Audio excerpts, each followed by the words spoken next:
I was underneath my wife's car changing the oil when something slid out from under the driver's seat and hit the garage floor. A phone.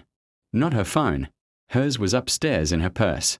This was a second one, a cheap black one I'd never seen in 5 years of marriage. The screen lit up when it hit the concrete. A photo. My wife, smiling, with 2 kids I had never seen in my life, standing next to a man who was not me. That's the moment my entire marriage became a lie.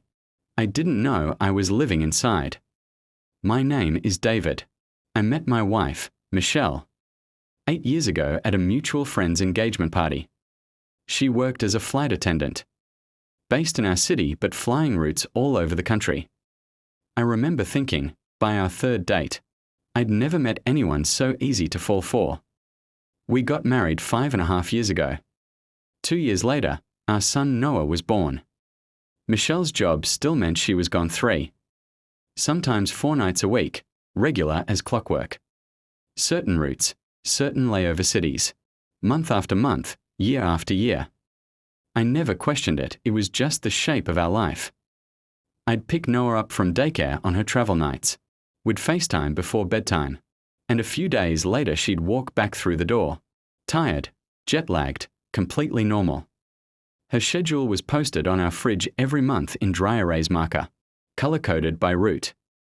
I used to joke I knew her flight calendar better than my own work one. Looking back, I think that's exactly what made it work for as long as it did. It just becomes wallpaper. I've replayed this more times than I can count. There were details that never quite added up. I just filed them under "that's just her job." She always took certain calls in the other room, door mostly closed.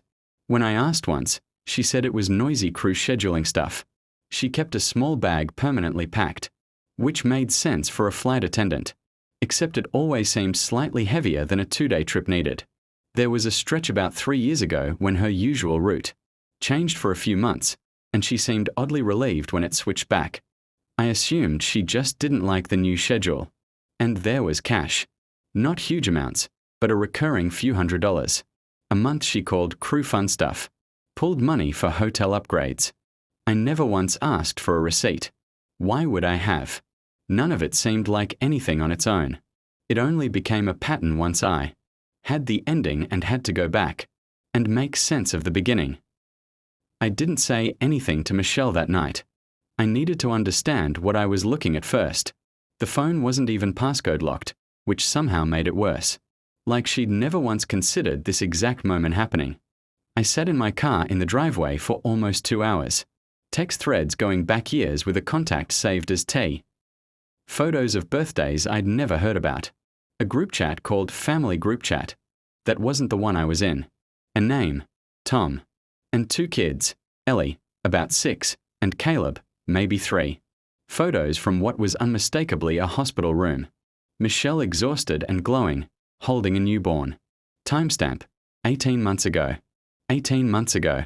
Michelle told me she'd picked up an extra international rotation and would be gone 9 days straight. I remembered it specifically. It was the longest she'd ever been away from Noah. I didn't confront her that night. I told her I wasn't feeling well and went to bed early. I lay there next to her for hours, completely still. Running the math on 5 years, I thought I understood. Over the next 4 days, while Michelle was on what she told me was a scheduled trip, I did something I'm not proud of and don't regret even a little. I went through everything. The texts with Tom went back just over 5 years, almost. Exactly as long as Michelle and I have been married. Early on, she called it complicated. Said she needed time to figure out the situation at home. I was the situation at home. By year 2, the tone shifted completely. She wasn't talking about leaving anymore. She was talking about nurseries and paint colors. Ellie was born a little over 4 years ago. I did the math without wanting to. Michelle was 7 months pregnant with Ellie during our actual wedding. I found a marriage certificate, photographed and saved in her camera roll, dated 3 years ago, her and Tom's names on it. A courthouse 400 miles away, in one of her regular layover cities. I'm fairly confident that document makes what she did a crime, not just a betrayal. I'm not a lawyer. I just knew I couldn't unknow it. She got home Tuesday evening, rolling her suitcase through the door exactly like she had 100 times before, already talking about a delayed connection in Denver.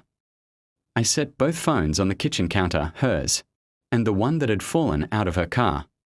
I've never watched anyone's face change that fast in my life. David, I can explain.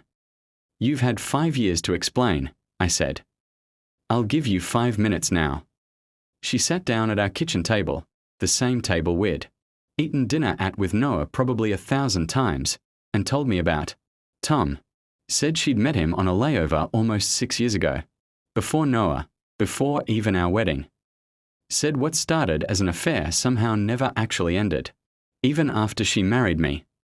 Said she loved us both, in ways she still couldn't fully explain to herself, let alone to me. I asked the only question I actually needed answered. Are you still married to him right now? At this exact moment, sitting at this table? She didn't answer right away. When she finally did, barely above a whisper, she said yes. I didn't yell. I genuinely didn't have it in me. Something in my chest just went quiet, like a switch being turned off. I told her to sleep in the guest room. She didn't argue. Over the next 2 days, in fragments, I got more of the story than I ever wanted. Tom doesn't know about me. As far as he understands it, Michelle is his wife, mother of his 2 kids, occasionally gone for a demanding flight schedule. Same as I'd always believed about mine. She said she kept telling herself, year after year, that she'd eventually choose. Then Ellie was born. Then Noah. Then Caleb. Every year that passed without choosing made choosing feel more impossible, not less. Maintaining 2 lives had somehow become easier than ending either one and facing what it would do to children who had nothing to do with any of it. I believe she believes that. I'm not sure it changes what it cost the rest of us, who never got a vote. I haven't told Tom anything yet. I don't fully know if that's mercy or cowardice on my part. I also haven't decided what to do about the fact that my wife may be legally married to 2 men at once, which a lawyer friend tells me isn't just messy. It's a felony in most states. For now, Michelle is still in our guest room. Noah has no idea anything is wrong. What would you do? Call Tom immediately, go straight to a lawyer, or take more time before blowing up 2 households at once? Tell me below. **Part 2. What happens when I finally call Tom is coming. **.